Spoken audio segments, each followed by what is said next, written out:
What's up, college folks? Hope you guys are doing good. Hope your weeks are going well. No new announcements or anything, so let's just jump right into Ruth. Alright, so this week's chapter was the entire book of Ruth. It was a really short chapter in our book, the story. It was like 6 pages, so if you haven't read it yet, go ahead and do that now. It opens up, we see this couple, Naomi and Elimelech, and they are living in the Promised Land. And there's a famine, so they decide it's time to move. So they take their 2 sons and they move to Moab. While they're in Moab, their 2 sons get married. They marry 2 Moabite women, Ruth and Orpah.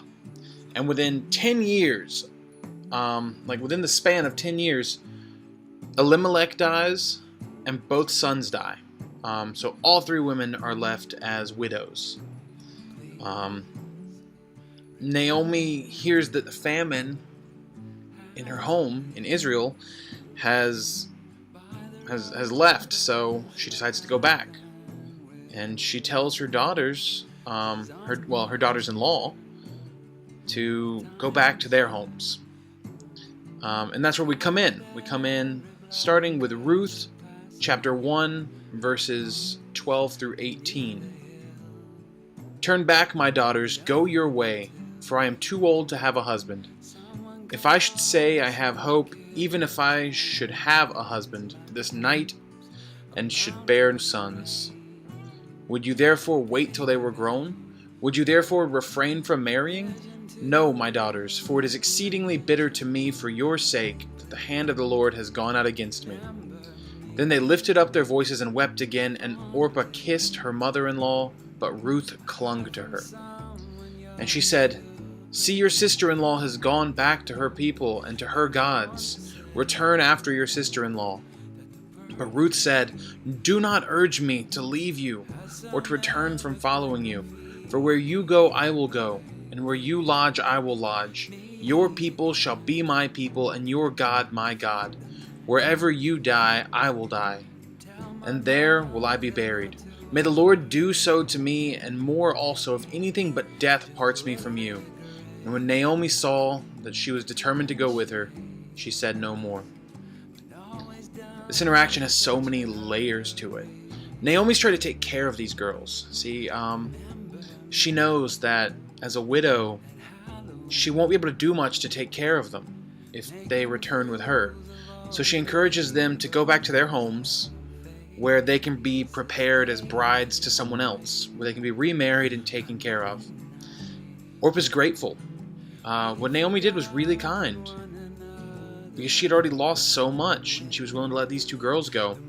So Orpah goes back, but Ruth, it says Ruth clung to her. Like I said, Naomi had lost everything. Naomi had nothing left, really. And I think Ruth sees this. Ruth sees that Naomi's in just a state of despair. The last 10 years, she's lost her husband and both of her sons, and she's letting go of what she does have left, these 2 girls. She's broken, and she's going home, because what else is there to do? And with the last ounce of kindness that Naomi can muster, she lets these girls go. She frees them from the commitment that they made to her family. Naomi's hit rock bottom, and Ruth can see that. So she clings to Naomi, and she meets her on her level. She meets her where she is, and she reminds Naomi that she's not alone. That wherever Naomi goes, Ruth wants to be there. Ruth doesn't know it now, but the kindness that she just showed to Naomi is going to influence another relationship in a huge way. So we already talked about one relationship found in the book of Ruth, and that's between Ruth and Naomi. But there's another one. There's actually a much better known relationship from this book, and it's Ruth and Boaz. This is the one that everyone remembers from the book of Ruth. So Boaz is this this very well-off, very wealthy, high-standing member of the town where Naomi and Ruth returned to in the Promised Land. Naomi and Ruth, on the other hand, well, they're not. They're not well-off, they're not high-standing, and they're certainly not rich. They're two women on their own, starting over in a town that Naomi really hasn't been to in at least 10 years, probably more. And they don't have much. So to eat, Ruth goes gleaning. It's not a word we use anymore, so I'll tell you what it means. Gleaning is going behind the workers in the field and picking up their scraps, whatever they leave behind. And after a day of gleaning, you may have enough to eat. Maybe. This is a special part of the law that God gave to Moses that looked out for those who weren't wealthy, who weren't in good standing. And typically, this would be seen as stealing, going to someone else's field and stealing their food. But under the law, the poor, widows, orphans, people like that, they could legally do this. They were allowed to go and pick up these scraps. And it just shows how bad a shape these women were really in. So Ruth goes gleaning, and she winds up in the fields that belonged to Boaz. See, Boaz had a lot of fields. He had a lot going for him. And Ruth just happened to be there. I love the way the scripture says that. It says she happened to find herself in the fields of Boaz. And when Boaz returns to his field, he takes notice of her. There's this strange woman gleaning in his fields, and so he asks one of his servants who she is. And he tells Boaz that she's Naomi's daughter-in-law, and that she was gleaning in the fields. And so Boaz calls her over, and we get to see this great exchange between Ruth and Boaz, and it's in Ruth 2, 8 through 13. Then Boaz said to Ruth, "Now listen, my daughter, do not go to glean in another field or leave this one, but keep close to my young women. Let your eyes be on the field that they are reaping, and go after them. Have I not charged the young men not to touch you? And when you are thirsty, go to the vessels and drink what the young men have drawn." Then she fell on her face, bowing to the ground, and said to him, "Why have I found favor in your eyes, that you should take notice of me, since I am a foreigner?" But Boaz answered her, "All that you have done for your mother-in-law since the death of your husband has been fully told to me. And how you left your father and mother and your native land and came to a people that you did not know before. The Lord repay you for what you have done, and a full reward be given you by the Lord, the God of Israel, under whose wings you have come to take refuge." Then she said, "I have found favor in your eyes, my lord, for you have comforted me, and spoken kindly to your servant, though I am not one of your servants." See, I think this is a beautiful exchange going on here between these two. Boaz didn't have to talk to Ruth. As high as he was, and as low as she is, he could have just ignored her completely, gone about his business, and that would have been that. But he didn't. Boaz showed so much humility, calling her over, talking to her, and then going the extra mile to be kind to her. And, let her know, hey, when you're thirsty, my guys have gotten some water. Take what you need. It's no big deal. And Ruth, in turn, humbles herself. She responds with humility. After Boaz told her to stay in the fields and use his resources if she needed anything, it says that Ruth falls on her face, bowing down to him and thanking him, because she doesn't feel worthy of his time, let alone his kindness. She asks why. Why have you decided to be kind to me?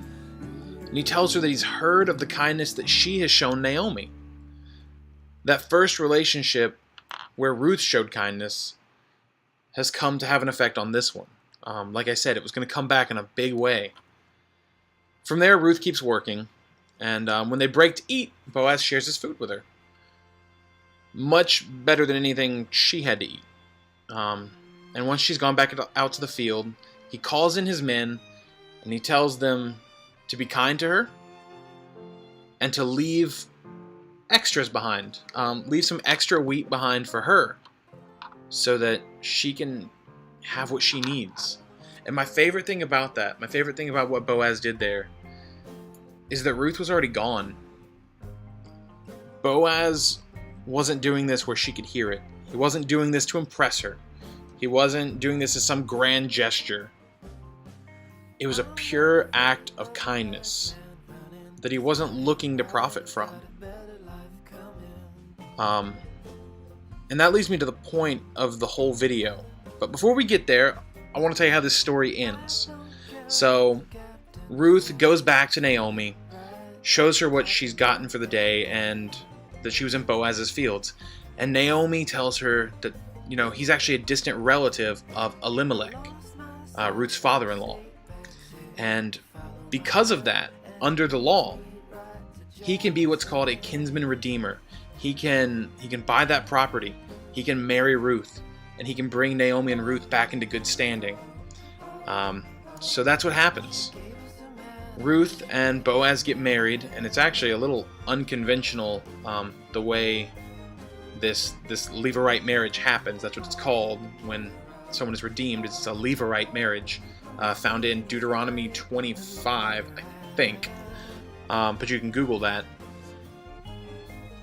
And he takes the initiative, he marries Ruth, and they have a son named Obed. Obed goes on to become the grandfather of King David, one of the greatest kings in the history of Israel. And it all happened because of this relationship. So, like I said, their whole relationship came out of this kindness and this humility. And that's the whole point of this video. So let's get to that. Alright, so far we've talked about two relationships. And in talking about them, you may have heard me use two words kind of over and over. Humility and kindness. You see, that's the theme for this week's video. That humility and that kindness, because they're the roots of any relationship. It's the foundation that any kind of relationship should be built on. Whether it's, a friend or family relationship like Ruth and Naomi were, or if it's a more romantic relationship like Ruth and Boaz were. It has to be rooted in humility and kindness. Philippians 2, 3, and 4 reminds us, do nothing out of selfish ambition or vain conceit. Rather, in humility, value others above yourselves, not looking to your own interests, but each of you to the interests of the others. You see, for any kind of relationship to work, you have to put the other person above yourself. Just like Ruth did, just like Boaz did, and just like Naomi did.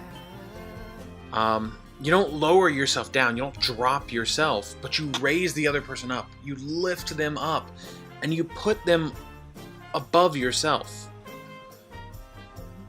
And it's not a one-way street either.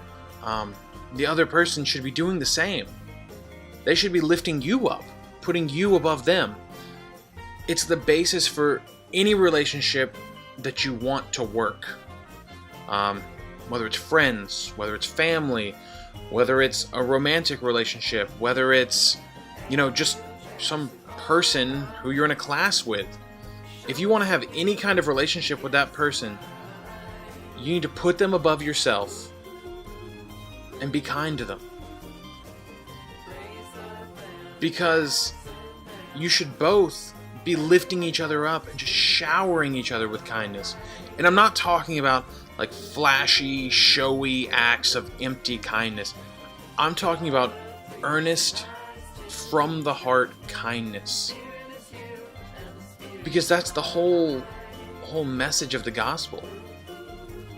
Is lifting others up, humbling yourself, and showing them love and kindness.